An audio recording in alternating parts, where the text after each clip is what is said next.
Yo, assalamualaikum warahmatullahi wabarakatuh. Selamat sore buat teman-temanku semuanya, khususnya yang sudah ada di YouTube Solusi Hutang MB ya. Kali ini yang mau saya bahas itu adalah buat teman-teman semuanya. Pasti Anda penasaran nih, apakah kita Galbay, Aku Laku, EasyCash, Kredit Pintar, ada Kami, ada Pundi, Kredivo dan lain sebagainya. Apakah ini aman? Dan kira-kira apa sih bang resiko terbaru yang akan kita dapatkan kalau kita Galbay di bulan Ramadan ini? Ya, ini yang mau saya terangkan buat teman-teman semuanya, terutama yang baru telat bayar atau Anda baru menemukan channel ini. Tolong simain video ini sampai habis. Nanti juga banyak orang yang kontra dan dengan berbagai macam versi, tapi abaikan aja karena kita ini di area publik. Tidak semuanya orang yang berkomentar di dalam kolom komentar itu adalah korban dari pinjaman online, tapi juga banyak oknum-oknum atau banyak juga dari pemilik-pemilik pinjolnya atau dari debt collector pinjol, seakan-akan mereka juga korban, tapi mereka cuman untuk yang kontranya aja ya. Tapi sebelum saya lanjutkan, buat teman-teman semuanya yang belum mensupport channel ini, boleh disupport dulu, boleh didukung dulu, karena supportan dan dukungan Anda itu menjadikan channel ini makin berkembang lagi dan saya makin semangat lagi memberikan motivasi dan edukasi. Dan untuk teman-teman semuanya yang mau bergabung di dalam grup WhatsApp, silahkan tinggal klik tombol gabung yang ada di bawah nama channel. Silahkan. Oke. Resiko telat bayar atau resiko gagal bayar di pinjaman online terbaru ya, kira-kira apa? Dan kalau kita menyatakan Galbay untuk selamanya, apakah aman di pinjol-pinjol legal yang mungkin sudah nggak asing lagi ya, dari teman-teman semua pun juga sudah nggak asing lagi, kayak Aku Laku, Kredivo dan segala macam mungkin udah nggak asing lagi gitu loh kan. Apakah ini aman bang? Ya, jadi buat teman-teman semuanya, untuk resiko dari telat bayar, ya, mungkin kita akan dibebankan dari denda. Itu resiko telat bayar, ya. Ini harus dibedakan dulu. Telat bayar dengan gagal bayar nanti akan berbeda ya. Ini telat bayar kita akan dibebankan dengan denda.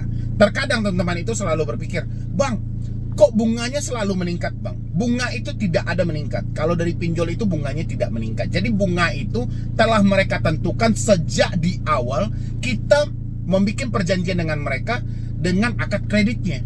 Jadi bunganya itu sudah tertera. Misalnya per hari sekian, berapa lama tenor yang kita pinjam. Itu sudah mereka jumlahkan. Misalnya per harinya 0,4% kali berapa lama ini? Misalnya 30 hari. Yaudah kaliin 30 hari. Itu untuk segi bunganya. Tapi yang jadi permasalahan adalah dendanya. Dendanya ini suka-suka hati loh, karena OJK lupa untuk mengatur denda ini. Tapi ya, aturan AFPI itu tidak pernah lupa. Aturan itu di sana wajib menagih 90 hari. Ini dapat poinnya kan. Wajib menagih 90 hari itu di sana sudah dijelaskan. Denda, bunga, biaya layanan dari pinjol ini tidak boleh melampaui 100%. Jadi kalau Anda misalnya meminjam 1 juta, wajib dibalikan waktu itu misalnya sesuai dengan perjanjian 1.200.000. Habis itu Anda telat bayar, itu Anda cuma boleh ditagih sebanyak-banyaknya 2 kali lipat dari pokok Anda. Ya, menjadi 2,4 juta. Itu 100%-nya. Tapi kalau ada yang menagih 1,2 pokok yang harus Anda bayarkan, tapi mereka menagih malah 3 juta, itu nggak benar lagi. Itu sudah tidak sesuai dengan aturan yang berlaku. Itu untuk yang telat bayar. Jadi dendanya lah yang bertambah. Bagaimana kalau kita gagal bayar? Kalau untuk kita gagal bayar, ya, kita gagal bayar, disinilah poin-poinnya kita akan dihadapkan dengan berbagai macam permasalahan. Mulai dari ancaman, tekanan. Ini mohon maaf ya, mobil ini agak bising. Ini mobil pertama sekali saya bikin konten YouTube. Mungkin Anda kalau melihat saya habis-habis Galbay dari pinjol itu, ini mobil saya untuk menemani saya waktu bikin konten YouTube. Ini mobil tua dan mobil jadul, jadi agak bising ya. Cuma kalau kita sudah Galbay itu ya, gagal bayar itu pasti berbagai macam ancaman. Mulai dari penarikan aset, pemrosesan ke jalur hukum, habis itu mendatangkan debt collector dengan RT atau RW, apa lagi tuh ya, Pokoknya banyak lagi deh gimmick-gimmick dari debt collector itu, drama yang diciptakan debt collector itu banyak.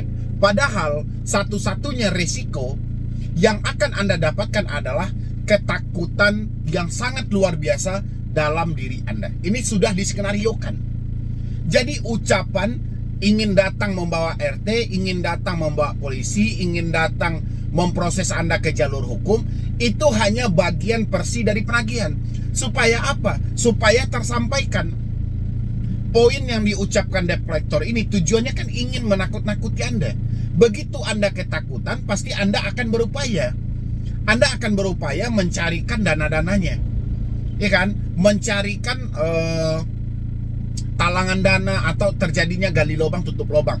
Inilah tujuan debt collector untuk melakukan pengancaman pada diri Anda. Jadi kalau Anda sibuk bertanya, "Bang, apa resiko yang paling terberat kalau kita galbay di Aku-Laku?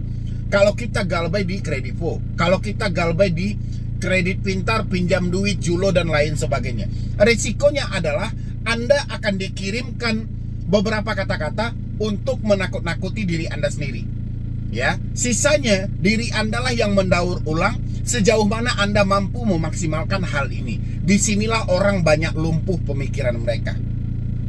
Banyak yang berpikir yang aneh-aneh. Ada juga yang berpikir, "Bang, kalau saya tidak membayar nanti, Bang, takutnya keluarga saya dihubungi." Itu sudah dapat poinnya. Berarti pesan atau ancaman yang dikirim oleh debt collector ini telah sampai ke pemikiran Anda. Jadi resikonya itu hanya tertanam pada diri Anda. Tujuan debt collector untuk mengirimkan hal-hal seperti itu, tujuannya simpel aja. Mereka ingin, ya, Anda melakukan pembayaran dengan cara apapun. Walaupun itu harus gali lubang tutup lubang, walaupun harus menjual aset-aset Anda. Ini tujuan mereka. Ya, jadi resiko yang fatal ketika kita telat bayar itu nggak ada dari pinjolnya. Resiko satu-satunya itu hanya diri Anda. Sisanya BI checking. Kalau untuk pinjol, belum beberapa yang bisa mengakses ke BI checking. Baru hanya sekelas pay letter dan KTA. Ya, inilah yang harus teman-teman pahami semuanya.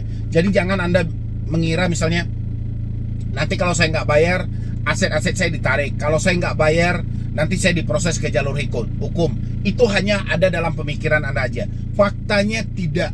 Ya, kalau pinjol ingin memproses Anda ke jalur hukum, buat apa sampah ini mereka adakan? Sampah itu debt collector yang selalu mengancam Anda. Itu sampah kalau saya namanya gitu loh. Ya, sehingga apa? Debt collector yang terbiasa mengancam, ada debt collector yang SOP, ada debt collector yang taat aturan, akhirnya orang memponis semuanya sama. Gara-gara apa? Gara-gara si sampah ini ada di dalam itu. Ya, jadi buat teman-teman semuanya yang baru telat bayar, yang baru gagal bayar, Anda gagal bayar di pinjol manapun, itu aman-aman saja. Yang gak aman itu hanya cara kita berpikir. Kalau cara kita berpikir itu selalu menakut-nakuti diri kita, ya sudah, pasti kita akan ketakutan. Tapi kalau cara kita berpikir itu selalu membangun hal-hal yang positif, akhirnya akan menjadi hal yang positif. Sekarang kembali ke teman-teman semuanya. Saya sudah sampaikan di sini, tidak ada resiko yang fatal. Bahkan Anda galbay di pinjol manapun, atas dasar ketidakmampuan Anda, insya Allah semuanya akan aman-aman aja. Aman yang seperti apa lagi yang mau Anda cari? Mereka menghubungi kontak darurat Bang, mereka menghubungi orang sekitar Bang, mereka mendatangi ke kantor Bang. Saya pajangin aja ini, ya. Anda bisa pahami dan Anda bisa lihat lagi nanti kira-kira pinjol mana yang menyalahi aturan. Ini aturan tidak boleh dilakukan, ya. Bukan aturan yang boleh dilakukan, tapi tidak boleh dilakukan. Kalau misalnya nanti Anda menemukan di lapangan ada debt collector nakal yang melakukan hal ini terhadap diri Anda bisa mengasih efek jerahnya seumur hidup. Anda jangan bayar lagi, ya. Dan satu hal lagi yang sering saya sampaikan adalah, satu-satunya kekuatan pinjol ada di tangan Anda. Saya nggak bosan-bosan menyampaikan hal itu, karena memang itulah kekuatan pinjol untuk menakut-nakuti Anda, yaitu handphone Anda.